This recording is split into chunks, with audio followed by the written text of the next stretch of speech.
Акцию в рамках проведения Всемирного дня борьбы с раком провели в Амгинской больнице.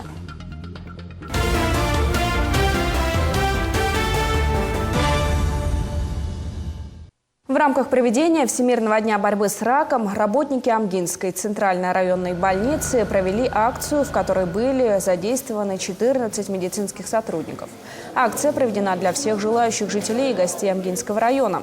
Все, кто обратился, получили консультации ведущих врачей, прошли исследования крови и УЗИ. Всего в акции исследовано и осмотрено 72 человека. Для дальнейшего, более детального обследования направлено 5 пациентов. На сегодняшний день у нас на учете стоит 140 человек по Амгинскому району.